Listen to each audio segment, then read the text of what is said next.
Vamos lá, então, meus irmãos, aqui continuando o nosso terceiro e último bloco, tá bom?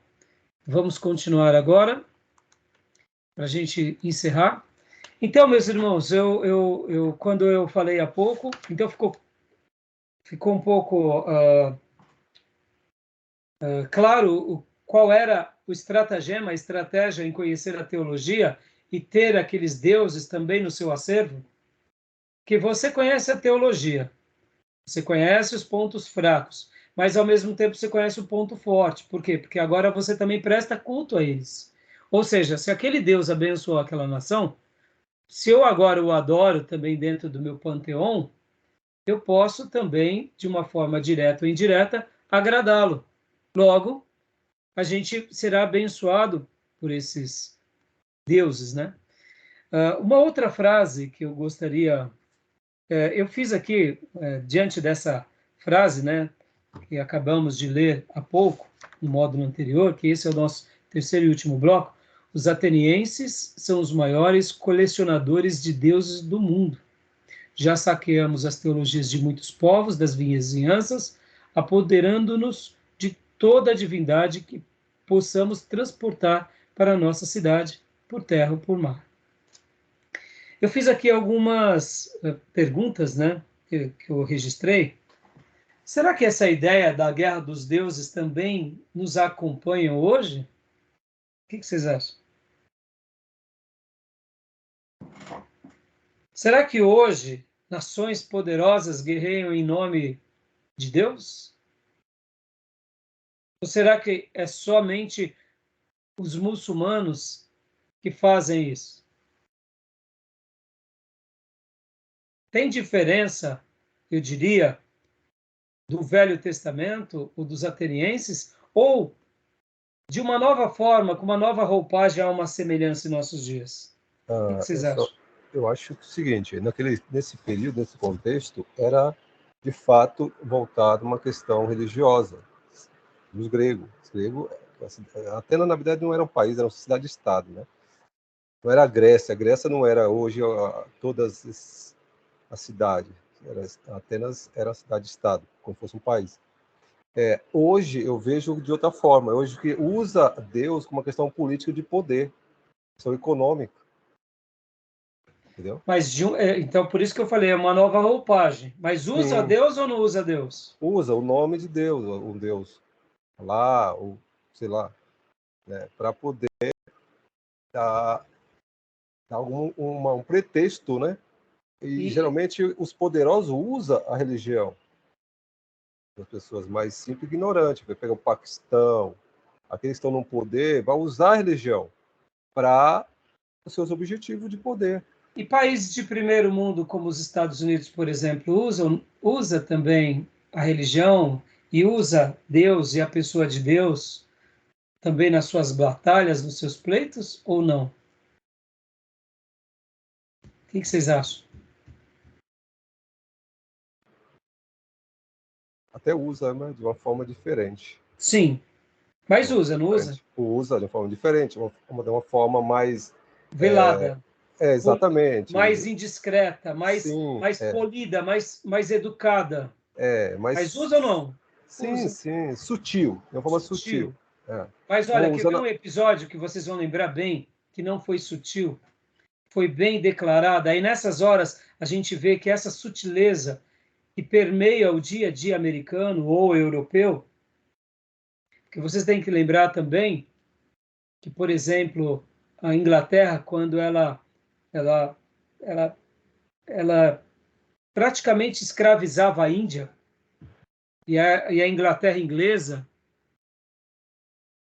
passou uma vergonha imensa diante de Gandhi, que era um hindu, sim. enquanto ele estava ali ensanguentado, porque ele fazia as suas passeatas de libertação pacíficas, e os soldados ingleses ali violentando tanto Gandhi quanto os outros apoiadores a ele. Gandhi dizia, segundo, né, muitos historiadores, né, frases como vocês cristãos, vocês cristãos estão vendo em mim o sangue pelo qual nunca, por exemplo, deveria existir. Porque vocês dizem serem mensageiros da paz, mas olha a agressividade de vocês. Eu estou fazendo aqui um comício, uma defesa pacífica, mas vocês vêm com agressão. Sim. E vocês que dizem ser cristãos, defensores e proclamadores do amor, me tratam com rigor, com lei, com ódio, com violência. Sim. Então, Gandhi, durante vários momentos da sua vida, eu diria, ele pôs a Inglaterra de joelhos, porque não estou querendo dizer, irmãos, me entendam aqui, eu sei que é uma questão política, religiosa, mas é nessas horas que a gente vê o perigo que nós temos de nos tornarmos cristãos apenas nominais. Porque, em certa ocasião, perguntaram também para Gandhi, o que você acha de Cristo e do cristianismo? Ele falou, Cristo é fantástico. Não há ninguém, não houve ninguém como Cristo. Mas o problema não está em Cristo, o problema está no cristianismo, e entre o cristianismo está nos cristãos. Porque eles não seguem, de fato, o que eles deveriam seguir. Então, assim, irmãos, ouvir isso de um hindu, e depois querer pregar o evangelho para ele, desculpe, irmãos, vocês entendem quando eu estou aqui trabalhando, deixando o coração de vocês inflamado com a obra da evangelização e das missões, mas ao mesmo tempo pontuando cada um de vocês, dizendo, irmãos, a gente precisa ser crente de verdade, porque essas são verdades que a gente não pode desassociar.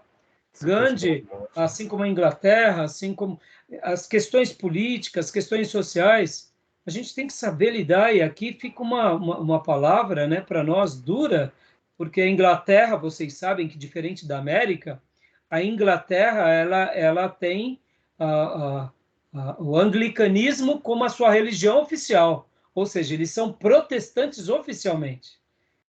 E a partir dali que se estabelece o reino, se estabelece a democracia, se estabelece todo o sistema de governo e as leis. Mas podem ver que agora, na nomeação, na coroação do rei Charles, né, alguns até vão brincar que ele veio trabalhar só depois que se aposentou, né? Que a vida toda dele ele nunca trabalhou só agora, depois dos, sei lá qual a idade. Acho que ali todos, né? A maioria, todos, né?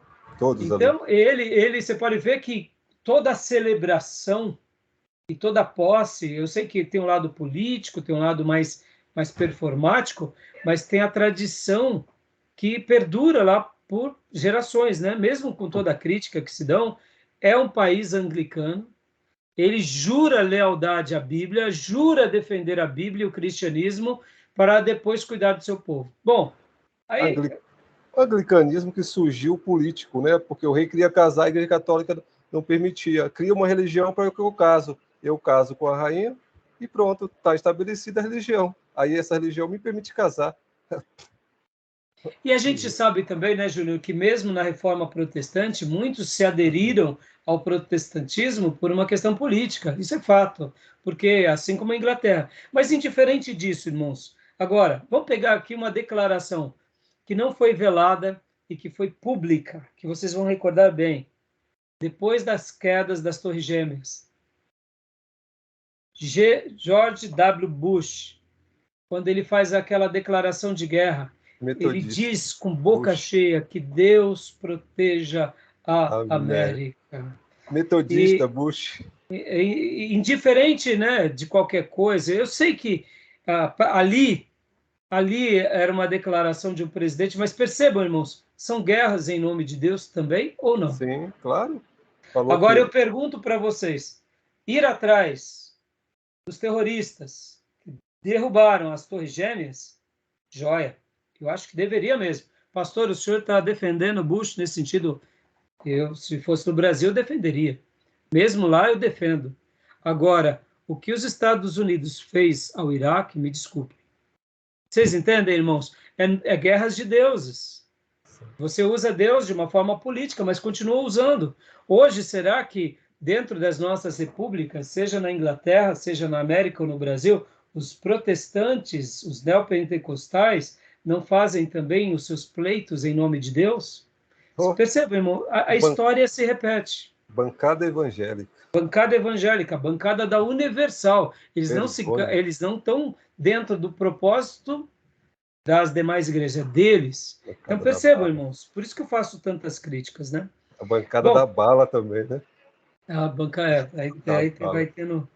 Irmãos, vamos parar por aqui então, tá bom? A gente continua no nosso livro. Eu faço questão que vocês concluam esse capítulo, porque eu vou trabalhar na semana que vem numa frase muito interessante que está aqui na página 23. Eu só vou ler agora, vou deixar como uma centelha para vocês ficarem ruminando e pensando.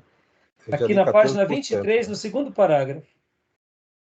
Olha só que interessante. Qual que é? Do livro texto. Página 23. Página. É porque aqui o meu não é página, é porcentagem. Estou em 14%. Ah, tá. Que você pôs No Kindle. no Kindle, né? Tá. É na Aí. página 23. Está escrito assim no segundo parágrafo. Se Atenas se gabava de centenas de deuses nos dias de Epimênides, é provável que nos de Paulo houvesse centenas de outros. A idolatria, por sua própria natureza, carrega em si um fator inflacionário. Eu queria que vocês pensassem sobre essa frase. A idolatria, por sua própria natureza, carrega em si um fator inflacionário.